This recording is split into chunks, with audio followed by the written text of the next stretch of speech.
बाहर के 1000 धक्के इंसान सहन कर सकता है, परंतु भीतर यानी परिवार के अंदर के भीतर के यानी परिवार के लोगों का एक भी धक्का इंसान सहन नहीं कर सकता है। वो अंदर से टूट जाता है। तोड़ देने के लिए पर्याप्त है एक धक्का।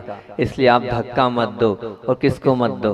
कम से कम अपने वालों को धक्का मत दो। अपने वालों को धक्का नहीं दोगे तो बहुत अच्छा रहेगा।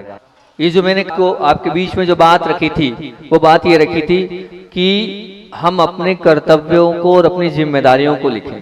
जब आप अपने परिवार की जिम्मेदारियों को और कर्तव्यों को लिखेंगे तो आपको वास्तविकता में अपने आप में ये अनुभव होगा कि मैंने ये जिम्मेदारियां लिखी हैं, ये जिम्मेदारियां और ये जो कर्तव्य लिखे, इन कर्तव्यों को मैं कर पा रही हूं कि नहीं।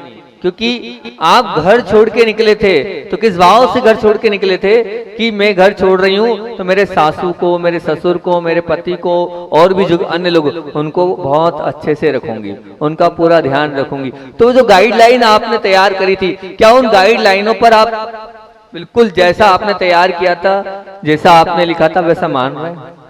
आप सब चेक कर रहे हैं पर अपनी जिम्मेदारियां चेक नहीं कर रहे हैं, अपने कर्तव्य चेक नहीं कर रहे हैं। जब अपने कर्तव्य और जिम्मेदारियों को चेक करेंगे तो सच में आपको अनुभव होगा कि मैं कहां पर हूं और मुझे क्या करना चाहिए। और वो करोगे तो हमारे घर में एक शांति का वातावरण बन जाएगा, एक अपने आप में वात्सल्य स्नेह का वातावरण बन जाएगा। कब? जब आप अपने कर्तव्य करते चलोगे। तब आपने कर्तव्य किए, अपने आप अपने कर्तव्यों को निर्वाह करोगे, सबको संतुष्ट करते चलोगे। और जहां सब संतुष्ट होंगे तो फिर विवाद का मामला ही क्या है? विवाद का मामला ही नहीं रहेगा। आपने सबको असंतुष्ट कर रखा है, आपने जिम्मेदारियों को पीछे छोड़ रहे हो, इसलिए हैरान हो और परेशान हो और टेंशन में और विकल्प में हो। ये मान के चलना, ये निश्चित रूप से मान के चलना। बहुत सारे कागज आए, ऐसा करूंगा कि सबके कागज पढ़ूंगा, रोज रोज सबके कागज बताऊंगा कि किसने क्या लिखा है, ताकि आपको प्रोत्साहन मिले इस चीज को लेके कि महाराज जी पढ़ रहे हैं तो व्यवस्थित रूप से आप सबके लिख के लाना। और ध्यान रखना, लिख के भर लाना नहीं है। ये जो आप लिख के मुझे सबके बीच में वायरल करने के लिए नहीं, इनको आप अपने जीवन के अमूल्य सूत्र मानना, इनको अपने जीवन का मंत्र मानना। जितनी श्रद्धा नमोकार महामंत्र पर हो, उतनी श्रद्धा के साथ इन कर्तव्यों को पढ़ना, ऑब्जर्व करना और अपने आप को चेक करना, और चेक करने के साथ चेंज करना।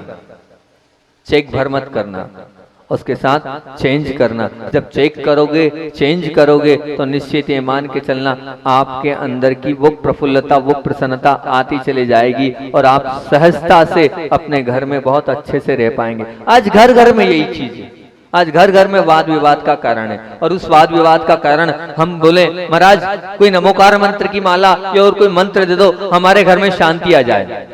अरे बैठो, अभी हाल आपकी बहू की बात सुना रहे हैं। हाँ, तो घर में शांति आ जाए तो शांति काहे से आएगी? शांति इसी चीज से आएगी जो मैं आपको तरीका दे रहा हूँ। इसको बड़े बड़े कागज पर लिख देना।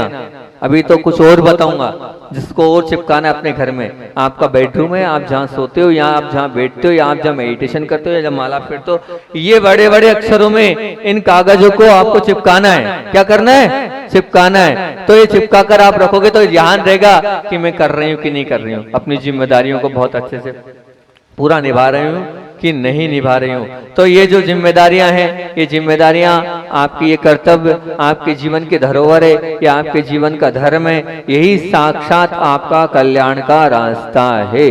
क्यों बोल रहा हूँ बार बार ये मैं इसलिए बोल रहा हूँ, ये जितने बैठे हैं यहाँ लोग, ये पूजन करते हैं, ये स्वाध्याय करते हैं, ये सब प्रवचन करते हैं, लेकिन घर में जाकर वो माहौल, वो महाभारत, वो तांडव मचा देते हैं कि वो आजकल ऐसा तांडव मच जाता है कि एक दूसरे से प्रेम और वात्सल्य से व्यवहार नहीं करते। काय का धर्म, काय की पूजन? अरे आपका धर्म और पूजन कोई काम का नहीं है, घर में जाके आप गुस्सा कर रहे हो। तो मैं एक छोटे से बच्चे का उदाहरण हमेशा देता हूँ, सुन लो। जितनी माताएं बैठी है, प्रतिमाधारी, सोले वाली, अष्टमी चतुर्दशी करने वाली, बड़ा आश्चर्य होता है। वो छोटा सा बच्चा डूंगरगढ़ में आकर मुझसे क्या कहता है, मुझसे कहता है, मतलब वो उसने बड़ी उससे बोला, बोले क्या? वो उसकी माँ से बोलता है, बोले आज बताओ अष्टमी है कि चतुर्दशी? धर्मात्माओं सुन लो, धर्म करने वालों कान खोलकर सुन लो। वो छोटा सा 7 साल 8 साल का बच्चा बोल रहा है आज अष्टमी है कि चतुर्दशी? बोले क्यों? बोले आज या तो अष्टमी या चतुर्दशी, आज दादी को बहुत गुस्सा आ रहा है, दादी से बनता नहीं है और दादी से होता नहीं है, गर्मी है, प्यास लग रही है, कल का उपवास होगा या नवमी होगी, आज पाड़ना होगी, क्या है बताओ माँ क्या है। ये स्थिति आपने अपनी बना ली है। अष्टमी चतुर्दशी के दिन तो धर्म ध्यान होना चाहिए, अगले दिन पाड़ना के दिन तो विशुद्धि बढ़नी चाहिए, लेकिन आप विशुद्धि नहीं बढ़ा रहे हो। वो बच्चे सीख रहे हैं धर्म नहीं करना, धर्म करने से गुस्सा आता है। क्या सिखा रहे हो आपने बच्चों को? ये सिखा रहे हो? अरे क्यों धर्म को बदनाम कर रहे हो आप? नहीं, तो आपको अपने कर्तव्य और अपनी जिम्मेदारियों को अपने आप लिखते जाना है, ऑब्जर्व करते जाना है। तो मैं ये बोलना चाहता हूँ, सबसे पहले कल मेरे पास ये पहला कागज आया, उसको सबसे पहले नंबर पे मैं बता रहा हूँ, वो आया था हमारे स्वदेश भाई की धर्मपत्नी स्वाति का, वो कागज आया था। बहुत अच्छी अच्छी बातें उन्होंने लिखी हैगी। उन्होंने क्या लिखा अपनी सासू माँ के लिए कि सासू माँ की सेवा करना, उन्हें धर्म के प्रति प्रोत्साहित करना ही मेरा सबसे महान कर्तव्य मेरी सासू के प्रति, और जेठ जी का सम्मान करना और सदैव पिता के समान उनकी हमेशा बात मानना, ये मेरा कर्तव्य। और जेठानी सभी कार्य में सहयोग करना और हर एक परिस्थिति में उनकी मदद करना। और पतिदेव के लिए लिखा है कि हर एक परिस्थिति में उनके आगे रहकर साथ देना, हर परिस्थिति का सामना करने के लिए उनको मोटिवेट कर प्रोत्साहित करना और धर्म के प्रति हमेशा जागरूक करना और उनको बुरी संगति में जाने से बचाना और अपने माता पिता की हर बात मानने और अपने माता पिता की हर बात उनको सेवा करने के लिए हमेशा तत्पर रहने के लिए कहना और उनकी हर परिस्थिति में उनकी अनुकूलता किसी भी चीज में नहीं हो तो मैं उसमें कोई मांग नहीं करना कि आप मुझे ये दो, आप मुझे वो दो। पूरी सारभूत बात स्वाति ने इसमें लिख दी, बहुत अच्छा लिखा है उन्होंने। और मेरे बेटे को हर समय संस्कारित करने, कैसे संस्कारित होगा उसके लिए तत्पर रहना और ननन हमेशा मदद करना, अपनी छोटी बहन की तरह उन्हें समझना और एक दोस्त के रूप में उससे व्यवहार करना। बहुत अच्छा, वेरी गुड। फिर देवर के लिए लिखा है कि मदद करना, सहयोग करना और अपने पति को भी, देवर का भी, मतलब अपने पति को भी हमेशा ये सपोर्ट करना कि आप अब हमारे भैया का ध्यान रखें, उनकी क्या स्थिति है उनका आप सहयोग करें। बहुत अच्छा, ये भी अच्छा लगा। और देवरानी के लिए लिखा है कि सभी कार्यों में सहयोग करना और हर परिस्थिति में उनकी मदद करना और उनको कोई समस्या हो तो मुझे बताएं, उस हर समस्या को हम दोनों मिलकर, हम दोनों एक साथ बैठकर कोई ना कोई उसका समाधान निकालेंगे। तुम चिंता नहीं करो, मैं तुम्हारे साथ खड़ी हूँ। इतना ही तो बोलना है और ज्यादा कुछ थोड़ी बोलना है। समस्या है लेकिन उस समस्या में आपको क्या करना है? उस समस्या में आपको इतनी सी बात बोलना है, आप चिंता मत करो, आपके साथ में खड़ी हूँ, थी हूँ और आगे भी रहूंगी। आपकी हर समस्या, हर कष्ट को हम दोनों मिलकर सॉल्व करेंगे। हम एक हैं तो आपकी भी कष्ट और आपकी भी समस्या मेरी समस्या है। भाई इतना ही कर लोगे तो निश्चित रूप से आप सच्चे धर्मात्मा बन जाओगे, आप सच्चे धर्म को करने लग जाओगे। रोज एक व्यक्ति की, मैं यहाँ पर रोज एक व्यक्ति की 2 मिनट 1.5 मिनट में जल्दी से जल्दी फास्ट पढ़ने का प्रयास करूंगा। कल दूसरे नंबर पर स्वतंत्र जैन जो है उसका करूंगा ताकि आपको लगे और पूरी दुनिया उससे सीखे, क्योंकि मैं ये मानता हूँ ये सच्चा धर्म है। घर में शांति हो गई सब कुछ अच्छा हो गया, और जब घर में ही शांति नहीं है या 24 घंटे हमें रहना वही शांति नहीं है तो क्या मतलब। मैं बार बार एक बात बोलता हूँ कि घर एक जैसे, मान लीजिए फ्लैट्स बने कॉलोनी में और एक जैसे फ्लैट्स बने, ठीक है ना। अब वो सब एक जैसे फ्लैट्स बने, लेकिन उन सब एक जैसे फ्लैट्स में भी आप एक बताओ, एक घर में हम जाते हैं तो उसमें शांति का अनुभव होता है। क्या कारण है कि उस घर में बहुत अच्छा लग रहा है और दूसरे घर में गए वहां मन में इतनी शांति नहीं है? उसका कारण क्या है? उस घर की एनर्जी को कौन बना रहा है? उस घर में जाने के बाद शांति का अनुभव क्यों हो रहा है? आपके मन के विचार। मंदिर में आते हैं तो एक शांति का अनुभव होता है, क्योंकि यहाँ धर्म ध्यान होता है, यहाँ भक्ति होती है, यहाँ पर लड़ाई झगड़ा नहीं होता, यहाँ कषाय नहीं होती। भगवान के पास बैठने के बाद मन में कभी पाप के भाव नहीं होते, और वहां पर आप दिन भर आद्रो ध्यान करते रहेंगे, वहां पर एक दूसरे की काट करते रहेंगे तो वहां की जो विशुद्धि वर्गणाएं वो अपवित्र हो जाएंगी, फिर मन कैसे लगेगा? तो अपने घर को, मेरे पास लोग वास्तु के लिए आते हैं, मैं उनसे कहता हूँ वास्तु बात की चीज है भैया, अपने मन को पवित्र कर लो, वो वास्तु सब ठीक हो जाएगा। वर्गणाएं खराब है आपकी, मैं लाख आपको कुछ कर भी दूंगा, मैं आपका वास्तु भी ठीक करा दूंगा, यहाँ ये करा दो वहां वो करा दो, किसी वास्तु वाले को भी भेज दूंगा। मैं तो किसी का नक्शा नहीं देखता हूँ, ध्यान रखना, नहीं तो कल से नक्शे लेके जाओ आप मेरे पास। हाँ, दिखवा जरूर देता हूँ, अनुभव जरूर है, बहुत सारे बच्चे जरूर, लेकिन मैं कुछ नहीं करता हूँ। पर मैं बता रहा हूँ वास्तु का बाप है, अपने परिणामों को संभालो आप। जब तक आप अपने परिणाम समझेंगे जब एक ही सूत्र है उसका, अपने कर्तव्यों को करते चले जाओ, अपनी जिम्मेदारियों को निभाते चले जाओ। जहाँ ये सब होता चले जाएगा तो अपने आप अपने घर में सब कुछ ठीक हो जाएगा, शांति का वातावरण बन जाएगा, तो सब अपने आप अच्छा होता चले जाएगा। और जो हम चाहेंगे वो हमारे जीवन में अपने आप सहज रूप से आता चलेगा, ये मान के चलना। और कल ये बहुत सॉलिड प्रवचन आप लोगों के बीच में कल मैं रखूंगा। वो जो प्रवचन है वो प्रवचन आपको बहुत व्यवस्थित, बहुत 2 प्रवचनों मैंने कहा, लेकिन कल एक ही प्रवचन में उसका सार देने का प्रयास करूंगा। कल मैं बताऊंगा आपके सामने कि सामूहिक क्या क्या करना चाहिए, उस सामूहिक क्या क्या होता है, उस विषय पर कल आप लोगों से मैं कल के प्रवचन में बात करूंगा। आचार्य श्री का संस्मरण रोज रोज छूट जाता है, पूरी दुनिया आचार्य श्री के संस्मरण सुनने के लिए बैठी रहती है कि महाराज जी का संस्मरण आ रहा है। 2 दिन से आचार्य भगवान का संस्मरण छूट जाता है। उनको याद कर लेता हूँ तो वो दिन भी मेरा अच्छा चल जाता है। तो आचार्य भगवान की बात 2 मिनट में करता हूँ। एक बार आचार्य भगवान स्टेज पर ऐसे ही बैठे थे और संचालक महोदय संचालक कर रहे थे, और संचालक महोदय ने कहा, एक भक्त को बुला, मतलब उन्होंने कहा कि आचार्य श्री के चरणों में श्रीफल भेंट करें। क्या बोला? रवि कहाँ है? वो भी संचालन करता है। क्या बोला कि मुनिराज के चरणों में श्रीफल भेंट करें, वहां आचार्य भगवान के चरणों में श्रीफल भेंट करें। वहीं आचार्य श्री थोड़े मुड़े और एक महाराज जी से बोला इशारा करते हुए बोला कि ये जो संचालक महोदय है इनको थोड़ा बताओ कि ये जो कह रहे ना कि भेंट करो, शास्त्र भेंट करो, श्रीफल भेंट करो, ये भेंट जो है ये साधु के चरणों में नहीं होता है, श्रीफल समर्पित करो, ये कहें इनसे। क्योंकि ध्यान रखना। तो तब आचार्य पूछा कि आचार्य श्री बोले दान और भेंट अलग होता है। बोले दान और भेंट में क्या अंतर है?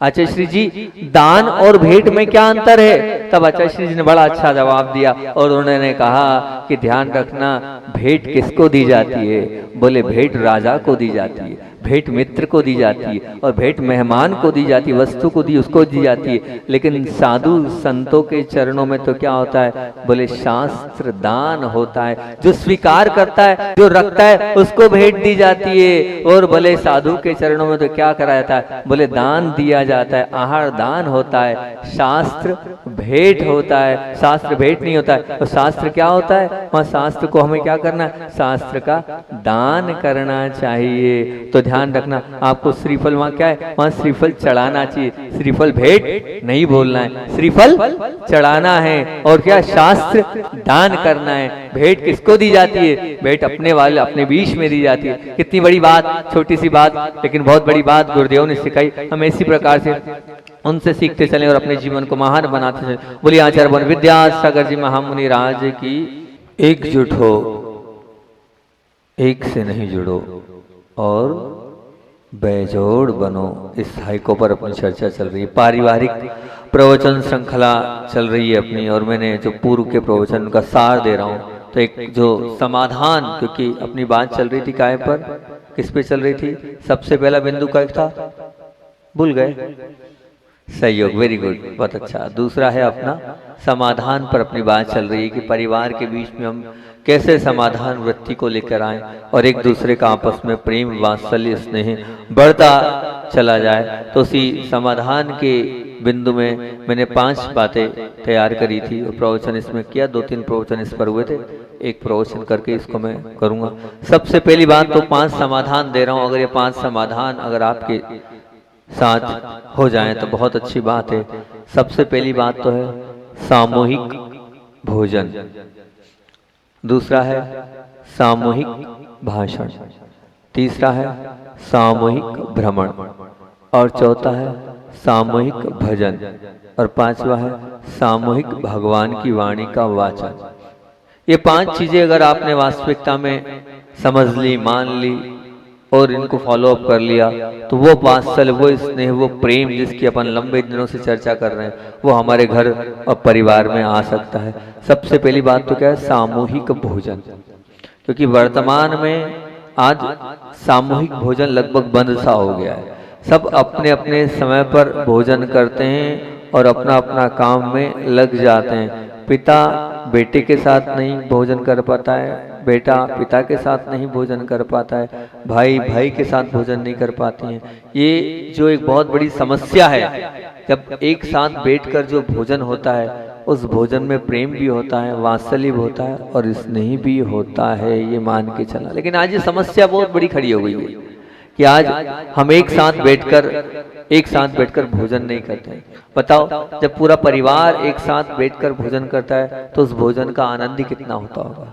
वो अलग ही एक उस समय वर्गणाएं उस भोजन में रहती होगी। लेकिन नहीं, हमें समय ही नहीं है कि हम एक दूसरे के साथ बैठकर भोजन कर सकें। हम एक दूसरे को, जब सब एक साथ बैठते हैं तो हम अपना अनुभव बता रहे हैं कि अगर मान लीजिए अकेले भोजन किया, अपना स्वयं का, मतलब स्वयं को बता रहा हूँ कि अगर अकेले भोजन किया तो शायद 4 रोटी में मामला निपट गया। आप सब एक साथ बैठे हैं तो लियो लियो लियो लियो लियो और 4 की 6 भी हो जाती है। वो प्रेम से वात्सल्य से कहाँ जगह हो जाती है पता नहीं चलता, और कम हम ज्यादा भोजन कर लेते हैं पता नहीं चलता है। और फिर उस समय ऐसा भी रहता है कि नमक नहीं हो तब भी वो अंदर चला जाता है, ठंडा हो तब भी अंदर चले जाता है। 4 दूसरे कह रहे हैं, चारों के माथे पे सिकुड़न नहीं है तो हमारे माथे पे भी सिकुड़न नहीं आती है, और अपने आप में वो एक अलग ही माहौल रहता है। तो हम ये कहें कि कम से कम कुछ ना हो, हम रोज नहीं कर पा रहे हैं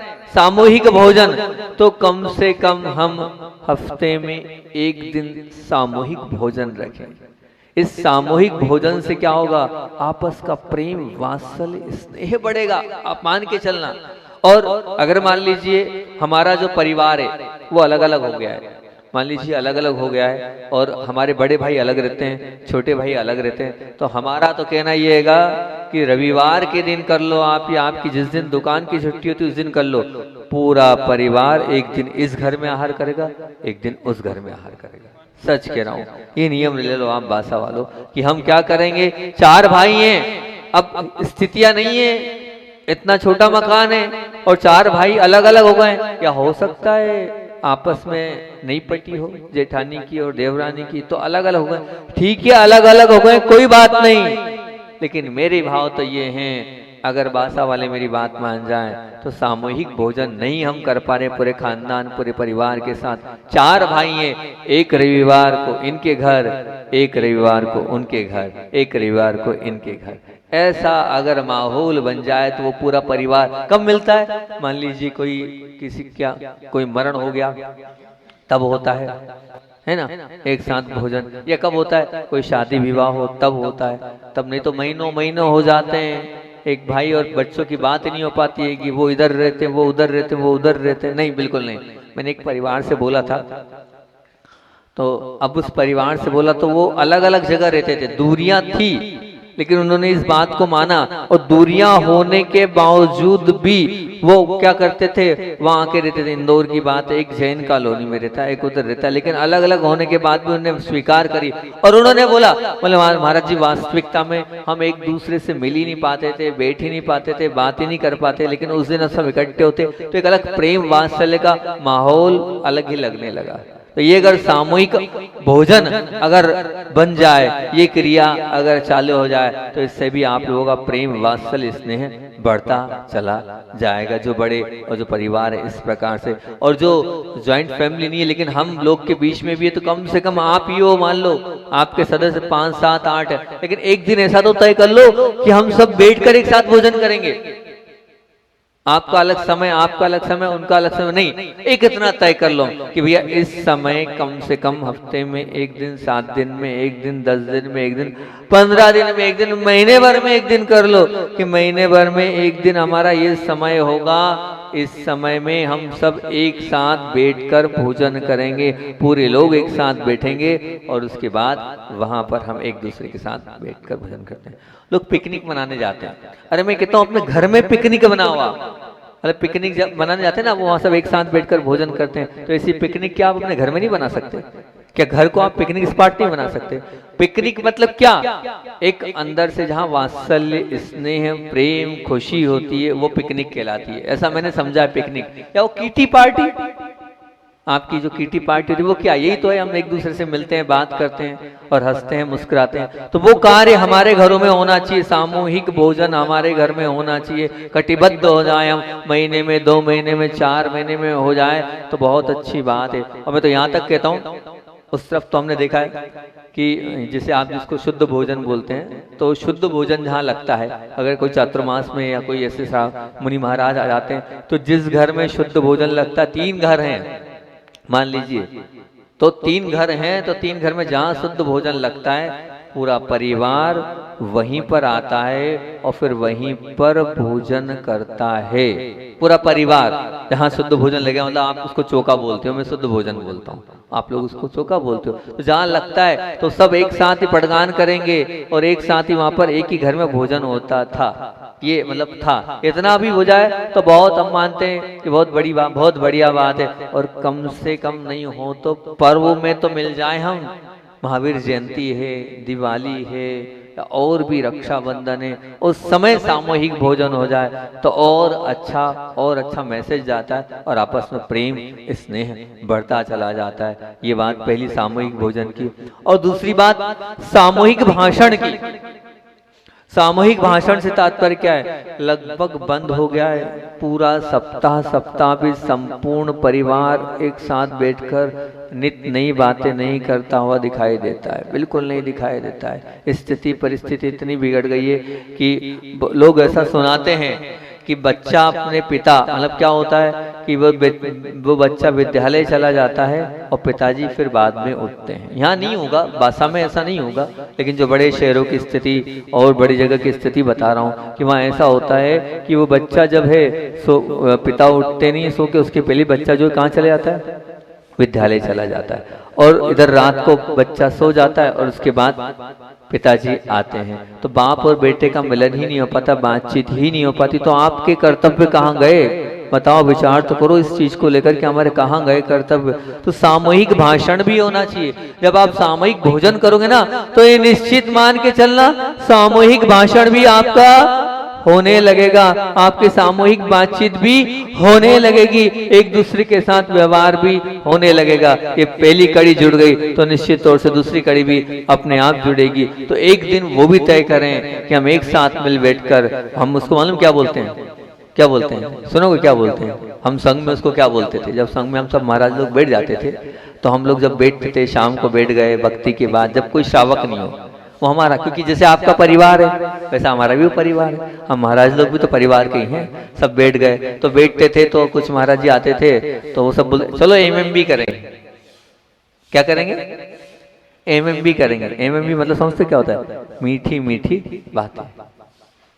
क्या करेंगे, मीठी मीठी। हम विकथा नहीं करते थे, हम लोग ऐसी कोई विकथा नहीं करते थे बैठकर महाराज लोग, लेकिन उसको एमएमबी बोलते थे, बहुत अच्छी अच्छी बातें करते थे, ऐसी वैसी बातें नहीं करते थे। तो वो एमएमबी का कोई दिन तो तय करो कि हाँ हमारे एमएमबी का मीठी मीठी बातों का ये दिन तय, इस दिन हम सब मिलकर मीठी मीठी आपस में बातें करेंगे, कुछ न कुछ अपना दुख शेयर करेंगे, अपना सुख शेयर करेंगे। वो दुख और सुख को शेयर करने का कोई भी दिन तो होना चाहिए, कोई भी समय तो होना चाहिए, कोई भी वक्त तो होना चाहिए, कोई भी काल तो आपको तय करना चाहिए कि हाँ इस समय में हम बताएं, अपनी बात को रखें, अपनी बात को।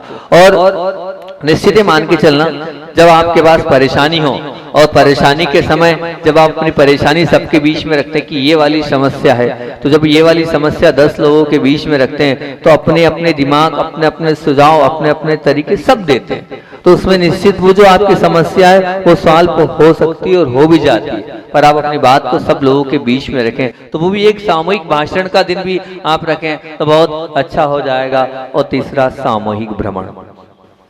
सामूहिक भ्रमण से तात्पर्य है कि एक साथ परिवार को मिलकर कहीं तीर्थ क्षेत्र में जाना चाहिए। आजकल का कल्चर अलग हो गया है, बिल्कुल अलग हो गया। आज का कल्चर क्या है, अपने अपने मित्र के साथ जाते हैं। जितने भी लड़के लोग होंगे वो किसके साथ जाएंगे, मित्र के साथ जाएंगे। बहनें होगी अपनी सहेलियों के साथ जाएंगी, और जो बहुएं होंगी वो कीटी पार्टी बनाने के लिए अपनी अपनी उनके साथ जाएगी। अब बेचारे और माता पिता का क्या होगा, जो सास ससुर घर में बैठे हैं बूढ़े आड़े, उनको कौन ले जाएगा। अरे नहीं, बिल्कुल नहीं। कम से कम एक तो साल में ऐसा टूर होना चाहिए कि सामूहिक भ्रमण होना चाहिए, पूरा ताला लगाएं और एक साथ जाएं हम कहीं ना कोई तीर्थ क्षेत्र पर जाएं, कहीं ना कहीं गुरु दर्शन के लिए जाएं, पर सामूहिक भ्रमण करें हम, ये होना चाहिए। एक माँ, मैंने पिछली बार भी इस प्रवचन में सुनाया था, फिर याद आ गया, वो भी सुना देता हूँ कि एक थी माँ, उनका नियम था कि मैं दर्शन करने जाना है आचार्य श्री जी के, और दर्शन करने जाना है, लेकिन कब? बोले वो नियम ये है कि मैं जाने को तो कोई दिक्कत नहीं, घर में सब कुछ है, 4 व्हीलर है, 2-2 3-3 गाड़ियां हैं, ड्राइवर है, सब कुछ है, कोई मनाही की बात नहीं है, पर शर्त ये है कि सबके साथ जाना है। शर्त क्या है? सबके साथ जाना है। पति देव को समय नहीं, देवर को समय नहीं, जेठ जी को समय नहीं, पर शर्त इतनी है। और वो जिद करते करते करते करते पूरा 1 साल निकल गया, और वो एक ही जिद पड़ रही कि गुरुदेव के दर्शन करने जाना है तो सबके साथ ही जाना है। और उसने अपने वो नियम पे बंधी रही, धीरे करके उसने कर ही लिया, और ऐसा प्रोग्राम बना ही लिया कि जितने बच्चे थे वो भी आ गए, तीनों भैया भी आ गए, और सब अपने माता पिता मतलब सास ससुर भी आ गए, और सबको लेके वो दर्शन करने के लिए आई थी। खजुराहो में वो एक पूरा परिवार आया था। और वो जब उन्होंने बताया, मैं तो सुन रहा था, मैं तो मेरी ना मुझसे मतलब मैं तो सिर्फ उस चीज को देख रहा था, मुझे बड़ा अच्छा लगा, उसी को मैंने इसलिए प्राइंट बनाया। मुझे बहुत अच्छी बात लगी उस बहू की जब वो सुना रही थी महाराज जी को कि महाराज जी 1 साल से मेहनत कर रही थी, और 1 साल के बाद आज पहली बार सफल हुई हूँ, मैं पूरे परिवार के साथ गुरुदेव के दर्शन करने आना था, और मैं पूरे परिवार को इकट्ठा करके लाई हूँ, और पूरे परिवार के दर्शन यहाँ करा रही हूँ। तो ऐसा भी आप कर सकते हो, कम से कम साल में 1 बार तो सबको लेके जाओ। सबको लेके जाओगे तो बहुत अच्छी बात है कि वो देखो, एक परिवार है, वो प्रतिवर्ष शिखर जी जाता है, और शिखर जी कैसे जाता है पता है? परिवार नहीं, खानदान को लेके जाता है, पूरे खानदान को लेके जाता है। खानदान में बेटी बहू सबको लेके जाते हैं, ये मान के चलना सबको। एक बार जब हम ब्रह्मचर्य अवस्था में थे, तो ब्रह्मचर्य अवस्था की बात आप लोगों के बीच में रख देता हूँ। हमने सुना था कि जो बेटी या बहू, अपनी जो बहनें और बेटी होती है, उनको तीर्थ यात्रा कराना चाहिए, वो बहुत अच्छा होता है। तो अब हम ब्रह्मचर्य व्रत ले चुके थे, और हमारी सिस्टम ये था, दीदी तो बैठी हैगी, कि 4 महीने के लिए अचाशी रखते थे, और 8 महीने के लिए टोपी मंडल था, आपने तो देखा होगा, टोपी मंडल था। 4 महीने के लिए यहाँ रहो, और 8 महीने के लिए घर जाओ। अब ठीक है भैया, सिस्टम था वो, तो गुरुदेव 4-5 महीने में हमें शिक्षण देते थे, और 7 महीने हमें होमवर्क देते थे कि आपको ये करना है, ये करना है, ये करना है, फिर चातुर्मास में आना। अच्छा जी कहना, ये हम बिहार करते हैं, कहाँ भोजन होगा, और हम 1-2 तो थे नहीं। शुरू में हम सबसे पहले एंट्री हम 12 लोगों की बिना 12 में हुई थी, 12-13 लोगों की हुई थी, फिर धीरे धीरे बढ़ते बढ़ते 35 हो गए वो। तो आचार्य श्री को बड़ी चिंता, बोले इतने सारे लोगों को कहाँ भोजन कराएंगे, कोई श्रावक परेशान हो जाएगा, एक साथ 35 लोग। बोले नहीं, फिर तुम लोगों का खाना पीना, और अभी तो तुम्हारे खाने पीने की उम्र है।